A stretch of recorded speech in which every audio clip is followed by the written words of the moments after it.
right. So the biggest disappointment of the match day one, Man United lost away to Hull City, 2-0. Biggest disappointment for United fans, a source of happiness and banter for rival fans.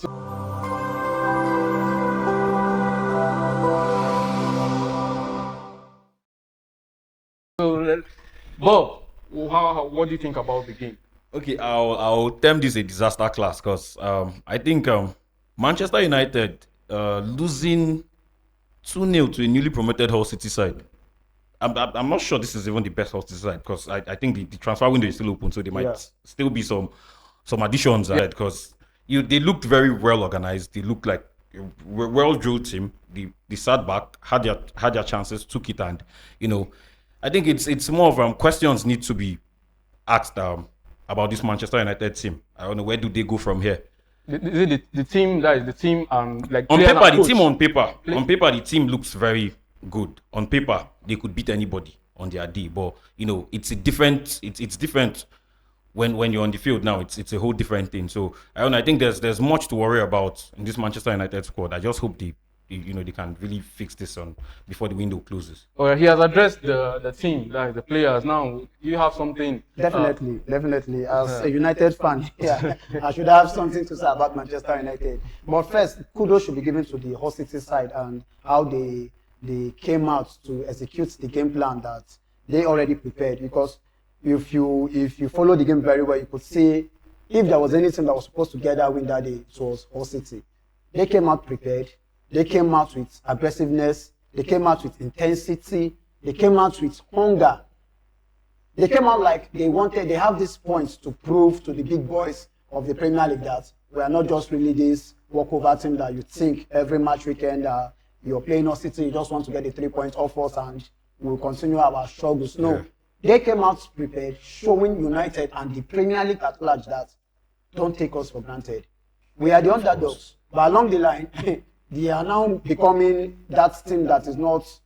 You don't need to classify them as underdogs again. You need to see them as what's it called? Like contenders. Yeah, you could get. Let me just use that word contenders because from what they gave us, I think they should be sitting around top 7 now in the Premier League because they played 2-0. They had a clean sheet. So they should be sitting around the top 7 team. And not forgetting what Sunderland did last season also. At the beginning of the season, they were gathering their points and people were like, don't worry, they will fall. They're in Europe. And you understand, they're in Europe this season. So kudos should be given to the Hull City side first. And the manager, my God, that man was 100. And before the game, he said, the moment he understood that Ajayi was not playing, he had to tell his boys that, let's go for the key. Let's go for the win. Not taking anything away from the Manchester United players that played the match, but he already prepared himself that if there is anybody that is going to hurt them that day, it should be Ajayi. And since he wasn't part of Manchester United game squad for that match week 1, the man just said, okay, let's go for the key. And what did they do? They started playing longs. They started bringing in crosses from different angles. Even when they go attacking, when they started attacking the half spaces, they were doing it with intensity. The sharpness in them was something United couldn't contain. So on the side of the Hull City, I am giving them kudos. Then on the Manchester United side, it was a total disappointment. As a United fan and even as a sport lover, after watching the Arsenal game, we saw the fight. Even when Coventry were losing, we saw how they gave a fight. But on the Manchester United part, it was more like, we've won this game. Don't worry, let's start looking on to the next. And the game in hand, in your own, that you were playing at that moment, you're still struggling. I could not identify the style of play United were playing on that day, the identity, the culture, because always they will tell you that we're a team that is based on culture and the Man United style. Yes, the Man United style. And there was nothing like Man United style on that particular day. Carrick has to do more. If you could, if you follow the game very well, you see there was no intensity in the Manchester United side. More like they were not fit. It was more like the Manchester United players were not fit. There was nobody running. There was nobody attacking the half space. There was nobody, even to win the second balls, there was nobody winning them. And aerially, a team that has a Maguire and Heaven playing as the two central defenders. And aerially, what's it called? Hull City were still winning those crosses at Manchester United. They scored 2 goals. Two goals, and you could see even the goalkeeper had to bail them out twice or so. So, aside from the goalkeeper's brilliance, we'll be talking about a 4-0 loss from match week 1. That's totally totally bad from the Manchester United setup. They need to go back. They need to start running. Manchester United players need to start running, because I couldn't see them, like I was not seeing them running. Bruno Fernandes was just there going up, coming down, nothing. Mbeumo was just there, nothing of like, let me create my own space, let me see what magic I can do. Cunha was just there playing as a first nine, and it was never working for Manchester United. I don't want to go to the side of Patrick Dogu.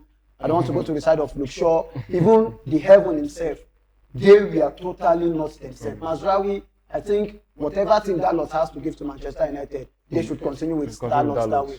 Mazraoui was just out of the game, and individually Manchester United failed.